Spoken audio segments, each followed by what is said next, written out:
कि सोशलिस्टों ने बांधी गांठ पिछड़े पावे 100 में 60। और ये सरकार न भूले, आपको पिछड़ों ने ही मौका दिया यहाँ बैठने का। जिस दिन पिछड़े हट जाएंगे और दलित हट जाएंगे, आपका पता नहीं लगेगा कि आप कहां पर हो।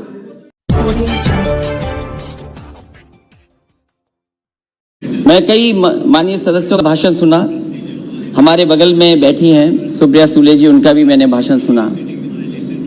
वो कह रही कि सरकार से वो कंफ्यूज हैं, क्योंकि सरकार के एक माननीय सदस्य कुछ कहते हैं, दूसरे माननीय सदस्य कुछ कहते हैं। ये तो सदन की बात है सभापति महोदय। लेकिन अगर हम सत्ता पक्ष में बैठे लोगों की बातें सुने और उनका आकलन करें, अगर देश को सबसे ज्यादा किसी ने गुमराह किया है तो वो भारतीय जनता पार्टी ने पिछड़ों को, दलितों को सबसे ज्यादा गुमराह करने का काम किया। और सभापति महोदय, दिए साफ हो तब हम उम्मीद करेंगे कि आरक्षण बचेगा। हम तो सरकार चलती देख रहे हैं उत्तर प्रदेश में। क्या सरकार वो भारतीय जनता पार्टी की नहीं है? क्या वो भारतीय जनता पार्टी के विचारधारा के लोग नहीं है? जहां तक आज कॉन्स्टिट्यूशनल अमेंडमेंट बिल की बात है, मैं दो बातें बिल्कुल साफ कहना चाहता हूं।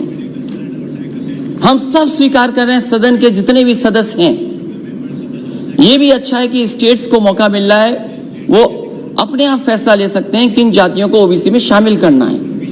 लेकिन क्या एक ही जगह पर जब तक आप 50% की कैप नहीं बढ़ाएंगे तो क्या ओबीसी को पूरा आरक्षण मिल जाएगा? आप एक ही कमरे में न जाने कितने लोगों को बैठाना चाहते हैं। आप कहते हैं इसी सदन में, क्योंकि ये लोकसभा छोटी पड़ रही है, हमें एक सेंट्रल व्यवस्था बनाना पड़ेगा, क्योंकि बड़ा सदन बनाना है हमें, सब आराम से बैठ सके।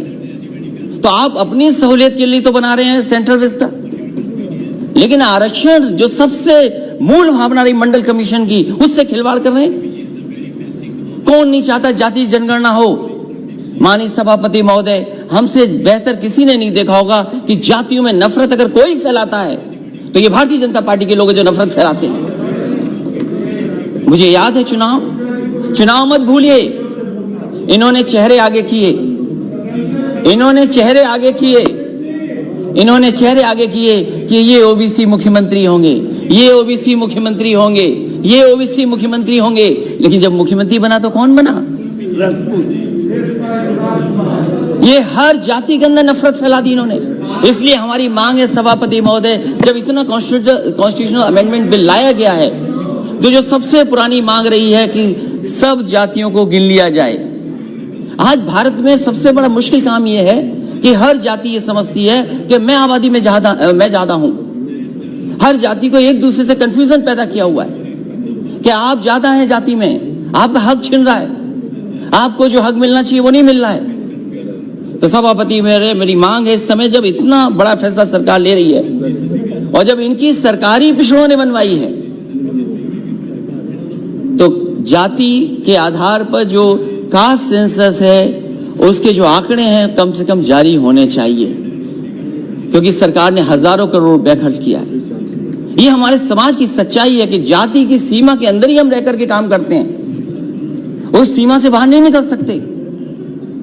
इसलिए जो सबसे बड़ी मांग हमारी है, एक तो आरक्षण की कैप बढ़ाई जाए, 50% से ऊपर किया जाए। वो सरकार स्वीकार करेगी कि नहीं करेगी?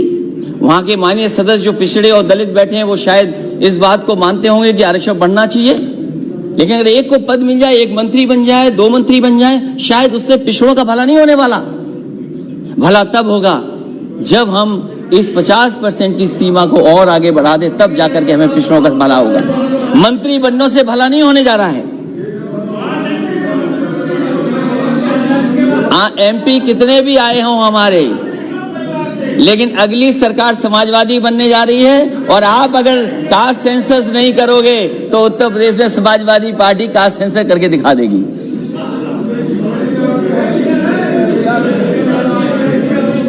और वो नारा जो सोशलिस्टों ने दिया सभापति महोदय, क्योंकि जब 50% से आगे की बात मैं कह रहा हूं तो वो नारा हमें याद करना चाहिए। सोशल लीडर्स ने दिया कि सोशलिस्टों ने बांधी गांठ पिछड़े पावे 100 में 60।